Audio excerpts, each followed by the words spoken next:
Assalamualaikum warahmatullahi wabarakatuh. Halo, jumpa lagi bersama saya Bahtiar Movie. Baik Bapak Ibu, pada video kali ini admin akan memberikan update informasi terbaru yaitu terkait 3 info penting yang membuat guru full senyum di tahun 2025. Yang mana adanya pembaruan ataupun perubahan pengelolaan e-kinerja guru, pengawas, dan kepala sekolah. Yang mana ini nantinya akan lebih mudah dan lebih sederhana Bapak Ibu. Nah, di sini ada 3 poin penting Bapak Ibu yang berubah. Nah, yang mana kemarin Bapak Ibu, kemarin ini Mendikbudrismen dan juga PLT Kepala BKN ini telah merilis Bapak Ibu pembaruan pengelolaan e-kinerja guru, kepala sekolah, dan pengawas di tahun 2025.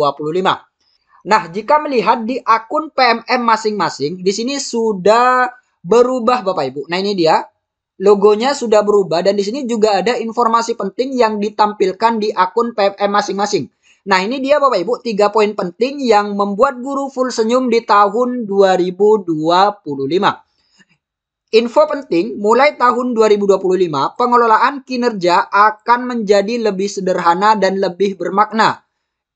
Info yang pertama adalah pengembangan kompetensi tidak lagi berbasis poin, kini berbasis refleksi. Kemudian, bukti dukung dan dokumen akuntabilitas tidak lagi perlu diunggah di sistem. Kemudian, periode tidak lagi 2 kali dalam setahun, kini hanya 1 kali dalam setahun. Nah, kita langsung saja cek selengkapnya Bapak Ibu. Nah, ini dia Bapak Ibu, penyederhanaan pengelolaan kinerja. Menuju tahun 2025, pengelolaan kinerja akan dibuat lebih sederhana dan lebih bermakna untuk setiap pegawai dan atasan. Apa saja yang berubah? Nah, sebelumnya ini kan ada poin pengembangan kompetensi Bapak Ibu. Entah itu sertifikat topik, entah itu sertifikat webinar, dan lain sebagainya. Ini pegawai dan atasan lebih fokus mengejar jumlah poin. Poin tidak sepenuhnya menggambarkan dampak penuntasan atau ketuntasan kegiatan terhadap satuan pendidikan atau peserta didik. Nah, di tahun 2025 ini nantinya akan berubah menjadi tidak ada poin pengembangan kompetensi. Tidak ada lagi poin realisasi kegiatan pengembangan kompetensi. Jadi Bapak Ibu tidak perlu lagi mengejar poin. Jadi tidak ada poin di sini. Pegawai mengisi refleksi setelah melakukan kegiatan sebagai bahan dialog kinerja bersama-sama. Kemudian yang kedua Bapak Ibu, tahun kemarin ini kan unggah dokumen di sistem, yaitu unggah sertifikat, unggah tugas tambahan, dan lain sebagainya. Pegawai perlu mengunggah banyak dokumen pengembangan kompetensi, dokumen akuntabilitas, serta tugas tambahan. Nah, di tahun 2025, ini Bapak Ibu guru tidak perlu unggah dokumen di sistem. Jadi tidak perlu mengunggah sertifikat dan lain sebagainya. Tidak perlu lagi mengunggah dokumen di sistem. Pegawai menunjukkan dokumen ke atasan di luar sistem. Jadi Bapak Ibu tinggal menunjukkan dokumen ke atasan. Atasan cukup menyatakan bahwa ketersediaan dan isi dokumen sudah sesuai. Kemudian, info yang ketiga yaitu dilakukan 2 kali dalam setahun Bapak Ibu. Ini tahun kemarin, tahun sekarang. Pengelolaan kinerja dilakukan sebanyak 2 kali dalam setahun. Periode Januari, Juni, dan juga periode Juli dan Desember. Jadi ada 2 semester. Nah, untuk di tahun 2025 ini hanya dilakukan 1 kali dalam setahun Bapak Ibu. Jadi tidak dilakukan 2 kali dalam setahun, hanya 1 kali dalam setahun. Pegawai melakukan seluruh rangkaian tahap perencanaan, pelaksanaan, dan penilaian 1 kali dalam setahun. Penilaian periodik bulanan atau triwulan masih tetap berjalan seperti biasa. Nah, jadi itu dia Bapak Ibu, 3 info penting bagi Bapak Ibu guru di tahun 2025. Nah, jika melihat tampilan PMM di tahun 2025 yang baru, di sini di pengembangan kompetensi tidak lagi tertulis kumpulkan Bapak Ibu. Jadi di sini tertulis lakukan. Dan pelaksanaan tugas pokok ini juga sudah tertulis lakukan. Jadi di sini tidak ada tugas tambahan dan juga tidak perlu mengunggah dokumen dan lain sebagainya. Nah, jadi lebih mudah untuk pengelolaan e-kinerja di tahun 2025. Pola kinerja yang baru ini, maka guru tentu harus menunaikan tugas utamanya yaitu mengajar. Tetapi tidak harus 24 jam mengajarnya itu. Mengajar sesuai dengan jadwal dan mata pelajaran yang ada di sekolah itu. Kemudian pemenuhan yang lainnya untuk 24 jam itu bisa berasal dari membimbing peserta didik. Ini ada di dalam Undang-Undang Guru Dosen yang tadi Bu Dirjen menyampaikan 5M itu salah satunya adalah membimbing. Sehingga sekarang ada kesan karena sibuk kesana kemari, tugas guru sebagai pembimbing itu belum terlaksana secara maksimal. Dalam pelaporan yang baru ini, guru sebagai pembimbing nanti bisa dihitung dengan jam tatap muka. Kemudian yang kedua, guru juga memiliki kewajiban untuk meningkatkan kualitas profesionalnya. Saya belum ketemu bahasa Indonesianya, yang populer kita kenal dengan continuing professional development. Sehingga proses-proses di mana guru meningkatkan kompetensi ini juga kita hitung dengan jam tatap muka.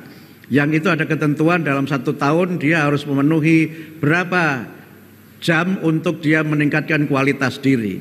Sehingga pelatihan-pelatihan untuk para guru nanti akan kita selenggarakan dan itu merupakan bagian dari 24 jam tatap muka itu. Karena sekarang banyak pelatihan yang abal-abal dan asal-asal dan banyak seminar-seminar yang kaleng-kaleng yang kadang-kadang tidak menjadi bagian dari peningkatan kompetensi dan kualitas guru. Sehingga dengan pelaporan yang baru ini, guru tentu kita tuntut untuk meningkatkan kualitas diri, mengikuti pelatihan-pelatihan profesional dan itu kita hitung sebagai jam tatap muka. Kemudian yang baru lagi adalah keaktifan guru di masyarakat. Karena banyak juga guru yang dia selesai mengajar sudah, dia tidak aktif di masyarakat. Karena itu maka keaktifan guru di masyarakat, ikut organisasi-organisasi profesi, itu juga nanti ada hitungan-hitungannya yang dengan itu maka guru akan menjadi bagian tak terpisahkan dari masyarakat. Bahkan dalam banyak hal guru bisa menjadi pelopor berbagai kegiatan yang ada di masyarakat.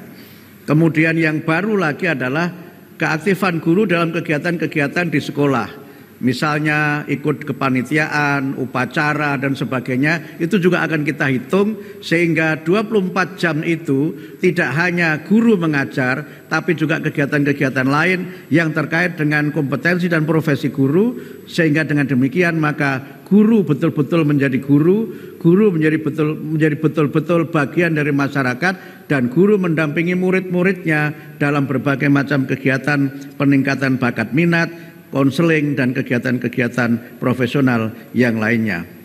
Kemudian yang berbeda dari sistem ini adalah pertama, kalau dulu pelaporan itu dibuat 1 tahun 2 kali, maka sekarang cukup 1 kali dalam 1 tahun. Yang kedua, pelaporannya tidak perlu diupload oleh masing-masing guru, tidak perlu diunggah oleh masing-masing guru, cukup nanti dibuat, diverifikasi kepala sekolah, yang mengunggah adalah kepala sekolah. Memang ketika saya sampaikan ini beberapa kepala sekolah ada yang bertepuk tangan. Maknanya 2. Pertama mungkin kepala sekolahnya gembira, yang kedua tugasnya menjadi bertambah. Tetapi kita juga tahu bahwa kepala sekolah juga tidak perlu mengajar 24 jam juga. Karena posisinya sebagai kepala sekolah juga dihitung sebagai bagian dari pemenuhan 24 jam tugas guru itu. Karena itu maka Bapak Ibu sekalian, dengan sistem ini tidak berarti kemudian kita menurunkan kinerja guru, tidak berarti kita melonggarkan bagaimana guru bisa kemudian bebas untuk tidak menunaikan tugasnya. Justru kita ingin dengan aturan ini guru lebih aktif terlibat sebagai pendidik, sebagai pengajar, sebagai pembimbing, dan juga sebagai bagian dari mitra penting untuk memperkuat pendidikan karakter melalui bimbingan-bimbingan kepada para peserta didik, aktif dalam kegiatan di masyarakat, dan terlibat dalam berbagai macam kegiatan yang diselenggarakan di satuan pendidikan. Mudah-mudahan dengan pembaruan pengelolaan kinerja, guru, kepala sekolah, dan pengawas sekolah dapat memberikan laporan yang lebih mudah, bermakna, dan bermutu untuk kita semua. Terima kasih. Mudah-mudahan terobosan ini dapat menjadi bagian dari upaya kami untuk menjadikan para guru lebih fokus melaksanakan tugasnya dan tidak belibet dengan berbagai macam tugas-tugas administrasi yang lainnya. Birokrasi tetap ada, tapi tidak boleh menjadi birokratis. Administrasi tetap perlu, tapi tidak boleh terlalu administratif. Demikian, mudah-mudahan bermanfaat. nasrun minallah wa fathun qarib. Wassalamualaikum warahmatullahi wabarakatuh. Mohon berkenan Pak Menteri tetap berada di tempat untuk melakukan perilisan. Kami mengundang dengan hormat PLT Kepala Badan Kepegawaian Negara Bapak Haryomo. Kami mengundang juga Deputi Bapak Herman, Deputi Bapak Suharmen, dan juga Direktur Jenderal Guru dan Tenaga Kependidikan Ibu Nunuk Suryani untuk bersama-sama melakukan perilisan. Dan kami mengundang Bapak Warsito.